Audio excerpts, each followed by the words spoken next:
Baik, Assalamualaikum warahmatullahi wabarakatuh. Di sini kami dari kelompok keamanan sistem informasi eh, akan menjelaskan mengenai checksum function. Kami beranggotakan ada saya sendiri, Muhammad Fajar Laksana, lalu ada Bagus Wahyu Pratomo, dan juga ada Cahaya Tidiasmara Dahana.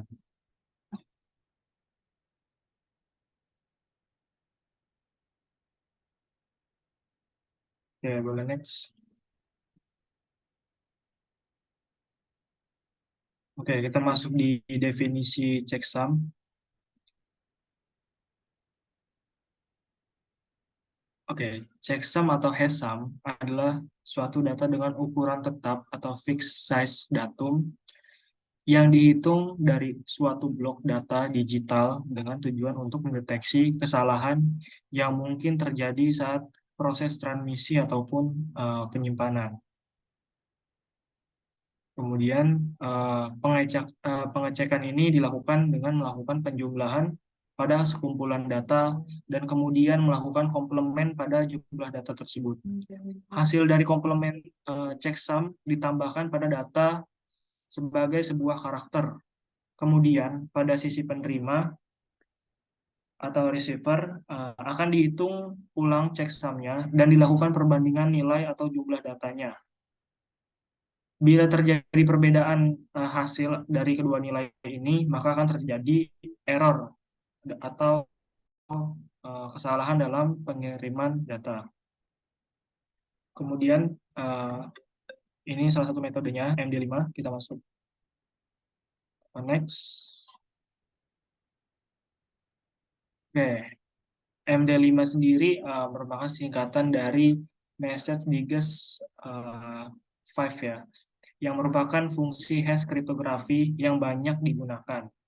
MD5 ini ditemukan oleh Ronald Rives pada tahun 1991, dan gagasan yang ada di dalam algoritma MD5 ini adalah mengambil data acak baik tulisan atau biner sebagai input dan akan menghasilkan ukuran nilai hasil tetap sebagai outputnya. Oke, mungkin akan dilanjutkan oleh teman saya. Baik, terima kasih Fajar. Lalu untuk selanjutnya ada SHA, boleh di next. Untuk SHA ini adalah singkatan dari Secure Hashing Algorithm. SHA adalah versi modifikasi dari MD5 dan digunakan untuk hashing data dan sertifikat.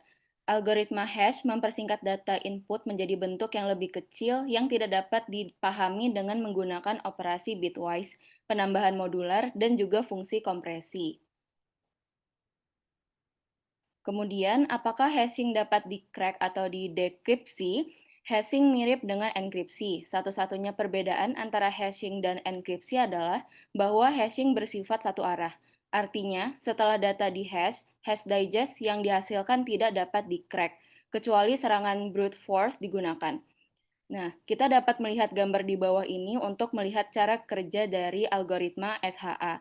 SHA bekerja sedemikian rupa meskipun satu karakter pesan berubah, maka akan menghasilkan hash yang berbeda. Misalnya, hashing dari dua pesan yang serupa tetapi berbeda, yaitu heaven dengan huruf kapital H dan heaven dengan huruf H yang tidak kapital. Itu pun berbeda, namun hanya ada perbedaan huruf besar dan kecil saja. Lalu berikutnya ada CRC. CRC atau Cyclic Redundancy Check adalah algoritma untuk memastikan integritas data dan mengecek kesalahan pada suatu data yang akan ditransmisikan atau disimpan. Data yang hendak ditransmisikan atau disimpan ke sebuah media penyimpanan rentan sekali mengalami kesalahan, seperti halnya noise yang terjadi selama proses transmisi atau memang ada kerusakan pada perangkat keras. Untuk memastikan integritas data yang hendak ditransmisikan atau disimpan, maka CRC ini dapat digunakan. CRC bekerja secara sederhana, yakni dengan menggunakan perhitungan matematika terhadap sebuah bilangan yang disebut sebagai checksum, yang dibuat berdasarkan total bit yang hendak ditransmisikan atau yang hendak disimpan.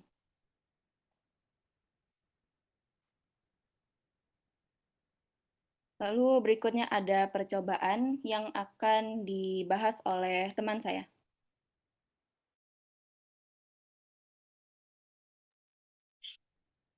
Oke, baiklah untuk percobaan sendiri di sini kami menggunakan Python sebagai media percobaan kami dan juga menggunakan em, IDE online berupa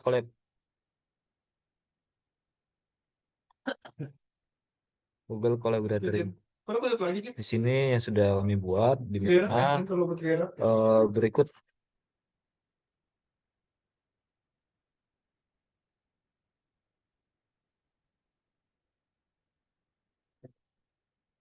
ya lah.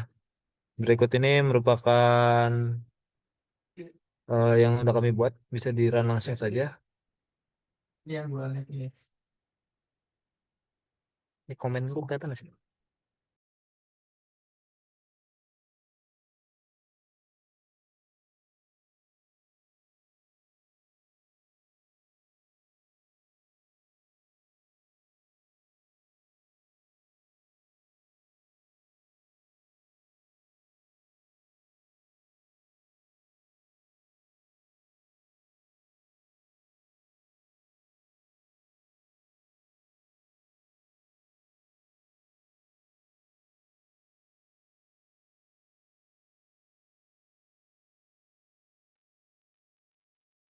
Ya, maaf. Ini merupakan modul eh, modul dari checksum function. Kita menggunakan sebuah modul berupa hashlib. Pertama-tama di sini modul yang digunakan ini hashlib dengan versi 3.6, di mana ada banyak fiturnya. Yang akan saya jelaskan. Oke, pertama kita importkan terlebih dahulu modul hashlibnya. Setelah kita import, kita bisa lihat isi dari hashlib tersebut. Mana ada all, ada ya di sini ada kita ke bagian hashnya. Di mana yang bisa digunakan di sini ada MD5, kemudian ada SH1, SH224, SH2256, SH384 dan seterusnya, 512 dan lain-lain. Jadi di sini saya mendeklarasikan hash yang akan saya pakai yaitu ada MD5, SH1 dan juga SH256 dan 512. Kemudian karena di sini dia tidak bisa membaca string, tapi dia harus membaca biner. Jadi kita update datanya dari string ubah menjadi biner. Di sini ada 4 string yang saya masukkan berupa KLMN seperti apa namanya, KLMN dengan saya update ada nama kelompok kami dan juga US Keamanan Sistem Informasi. Kemudian bisa dilihat di sini sedikit di mana diges ini merupakan eh,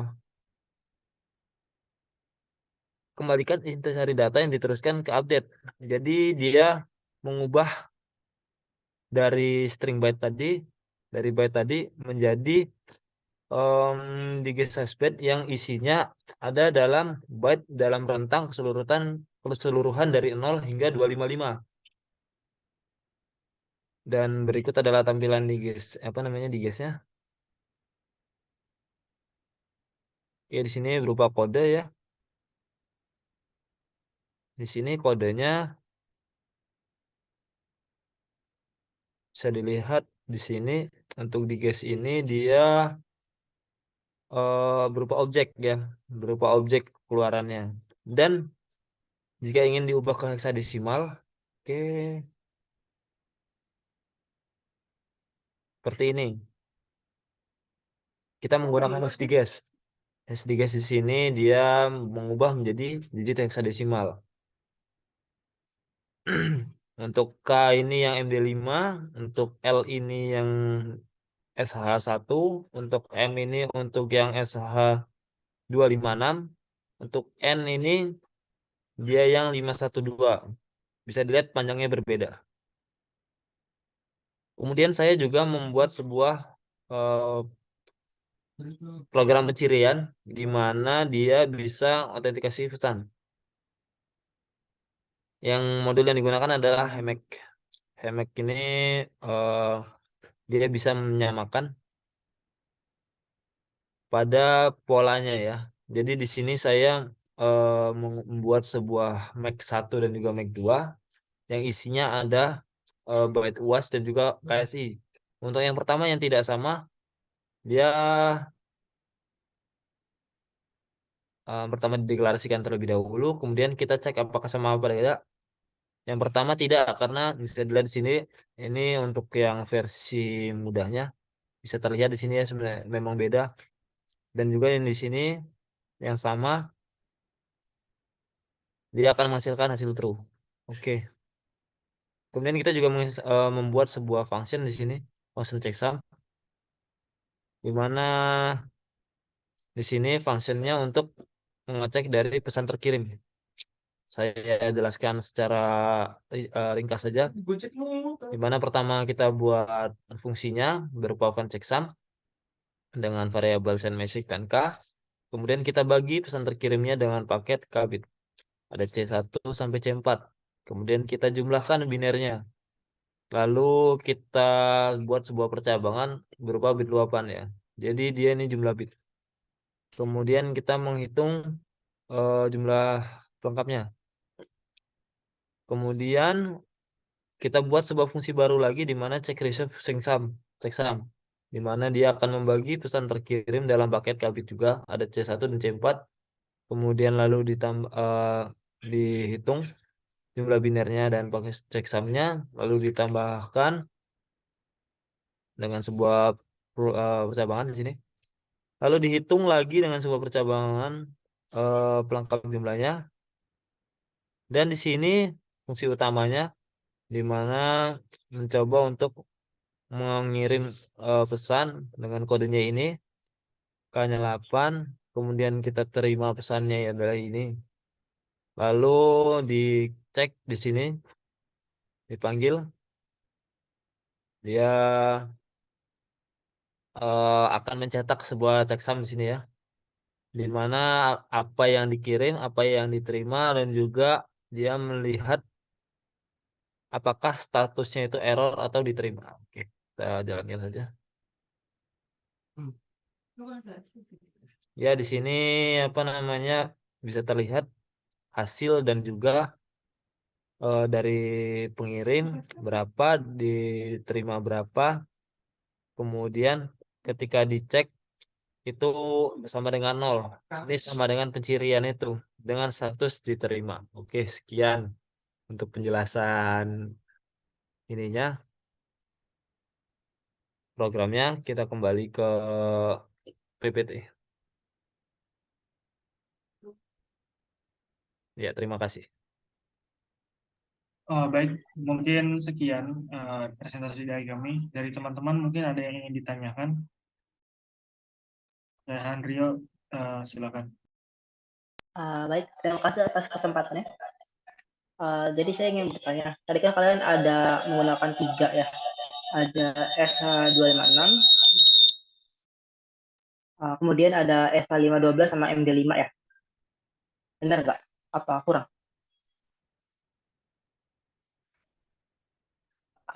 Boleh dibuka Gus itunya Gus. Bentar. Dibuka lagi itunya kolabnya. Ada bagian ini ya. Ini. Ya, jadi kalian pakai sama SH1 ya? Ya. Dari 4 itu, menurut kalian mana yang paling efektif dan mana yang paling mungkin digunakan untuk enkripsi data? Jadi yang paling baik itu lah menurut kalian. Dan tolong sampaikan pendapat kalian mengapa. Makasih. Oke, baik. Mungkin akan saya langsung jawab saja di sini. Untuk penggunaan apa namanya jenis hash yang dipakai, sebenarnya semuanya sudah cukup baik karena ada perkembangannya masing-masing. Tetapi sebelumnya pada MD5 dengan juga SH1 itu ditemukan kesamaan, sehingga hal ini dapat membuat sebuah apa namanya eh, kemungkinan untuk diretas. Oke, jadi saat ini yang paling dapat dipercaya, yang paling banyak dipakai adalah SH 256. Untuk selanjutnya yang 512 dan selanjutnya itu juga lebih baik lagi karena dia akan lebih panjang lagi. Jadi dia akan terjamin untuk apa namanya keamanannya. Ya, mungkin sekian Andreo. Jadi menurut kelompok kalian yang SH512 ya? Untuk saat ini penggunaan SH 256 lebih banyak digunakan. Untuk yang SH 2512 sendiri sepertinya untuk data yang lebih besar lagi. Ya, sekian. Jadi untuk keefektifan dia tergantung besaran data yang digunakan juga. Dan saat ini yang paling efektif digunakan dan paling banyak digunakan itu SH 256. Oke, terima kasih atas penjelasannya. Baik, apa ada Ya, yang sama-sama. lagi? Mungkin kembali ke moderator. Apa ada yang ingin ditanyakan lagi? Jika tidak ada, mungkin kami tutup. Terima kasih untuk audiens, untuk teman-teman yang sudah berpartisipasi pada presentasi kali ini. Sekian dari kelompok kami. Wassalamualaikum warahmatullahi wabarakatuh.